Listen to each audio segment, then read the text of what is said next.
Rogério. O dólar não tá ficando barato demais, não?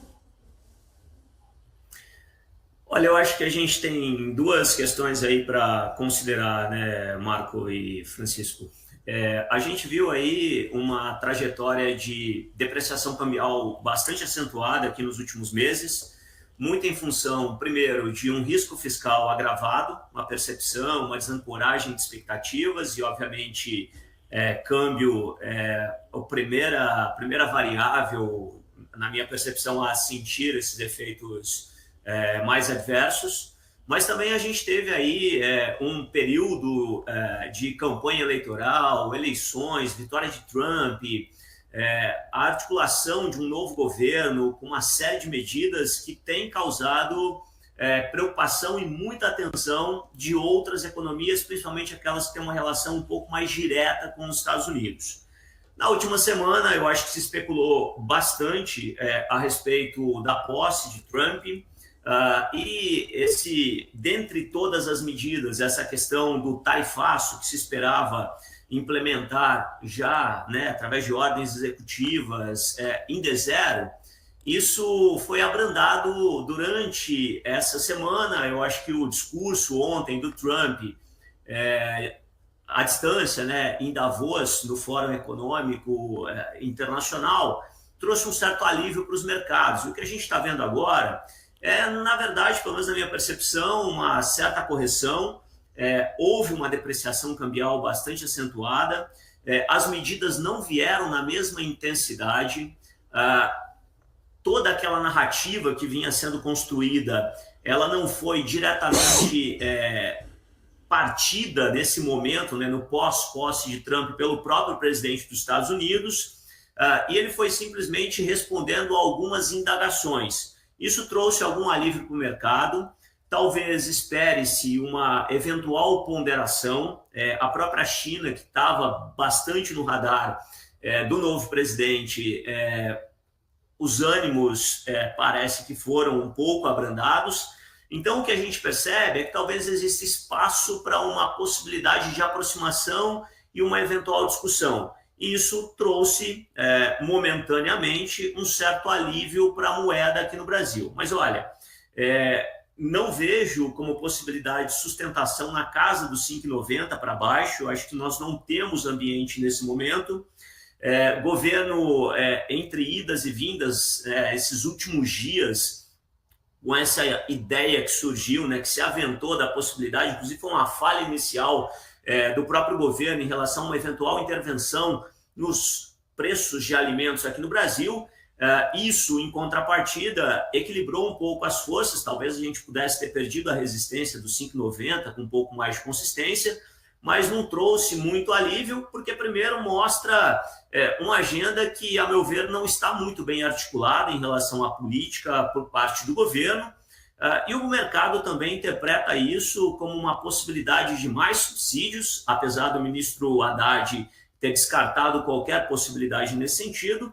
Mas se existe aí uma aproximação, entendimento, mais estímulos que talvez venham, há mecanismos que o governo possa atuar, isso pode de alguma forma denotar aí o governo abrindo mão de mais receitas, direcionando recursos para conter aí avanços de preços, e o impacto disso nas contas públicas tende a ser nocivo, não exatamente no curto, mas no médio e longo prazo, o que colocaria em perspectiva negativa a trajetória da dívida e, portanto, acentua-se o risco fiscal, e o câmbio, obviamente, tende a depreciar um pouco mais dos níveis atuais. Você falou porque eu particularmente concordo. Você tem um exemplo, Rogério? Nós tivemos ontem a curva de juros subindo bastante. Que geralmente, por via de regra, quando a gente tem os juros mais caros, o dólar tende a acompanhar esse movimento. Mas o dólar caía acompanhando o movimento externo. Mas as curvas de juros, com essa possível medida, com essa fala do Rui Costa, subiram bastante. O ministro da Fazenda, Haddad, descartou qualquer possibilidade desse compromisso. Mas parece que, pela Rádio Corredor em Brasília, é a nova fixação do presidente Lula. A gente sabe que não temos espaço para arcar com mais isso, o governo não tem espaço e buscaria um subsídio. Na época, o governo Dilma também fez algo parecido, mas em troca, a questão da isenção fiscal para a contratação. E entrou numa bola bem negativa. Qualquer acordo que você faça com a empresa, o governo acaba ficando vendido na história. Então, se nós tivermos algo no sentido de o governo arcar com alguma coisa, aí o mercado vai entender muito mal e a coisa pode ficar bem complicada no câmbio. O que você pensa em relação a isso? Eu não tenho dúvida de que você tem aí muitos pontos que são relevantes. Eu acho que o mercado já começou a discutir várias dessas questões e é uma preocupação muito grande, né? O governo, ele é um governo que tenta criar aí algumas possibilidades de artificialização, a meu ver, né, em eventuais momentos, né? O grande problema hoje das questões econômicas e políticas que existe uma certa, assim, economia e política são intertemporais de alguma forma, né? Os efeitos que aquilo que se implementa hoje do ponto de vista de algumas medidas, a tão curto prazo, né? A gente talvez não observe os efeitos mais nocivos em relação a isso. Então, eu acho que por um lado existe uma preocupação, naturalmente, se o governo tiver qualquer tipo de atuação, né? Eu acho que foi descartada aquela questão de uma intervenção um pouco mais direta, né? Essa ideia dos empórios estatais, né? Uma espécie de criar uma popularização ou supermercados que sejam populares para que as pessoas, principalmente as de menor renda no Brasil, tenham acesso a condições de preços mais razoáveis. Eu acho que isso cria alguns problemas que não fazem muito sentido. Primeiro, essa questão do endividamento do governo. Hoje o governo está bastante exaurido. Aquilo que ele tem do ponto de vista de receitas discricionárias para fazer eventuais políticas, elas já estão bastante limitadas. Eu acho que não há muito espaço em relação a isso. Isso tende a agravar um pouco mais o déficit. Por um outro lado, isso também acaba sendo um pouco mais inflacionário para a economia, o que de alguma forma limita, por um outro lado, o crescimento real da dívida pública aqui no Brasil, né? Olha, a gente está num déficit aqui tendendo a 9% aproximadamente para esse ano de 2025. Não é razoável pensar em situações como essa.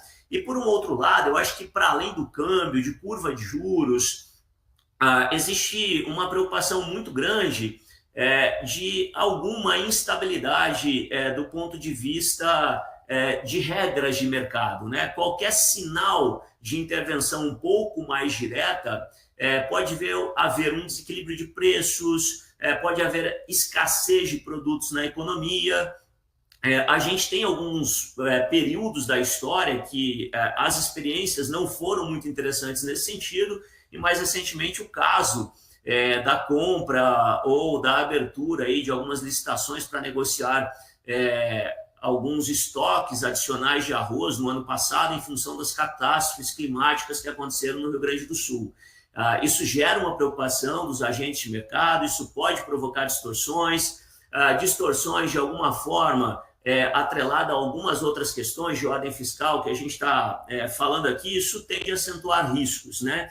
E risco, num cenário já bastante tensionado, isso pode colocar incerteza, e incerteza, obviamente, pressupõe prêmio por risco, né? Fluxo de capital, investidor, agentes econômicos pedindo mais prêmio para poder continuar financiando o governo. Então, isso tende a ser uma espiral bastante negativa.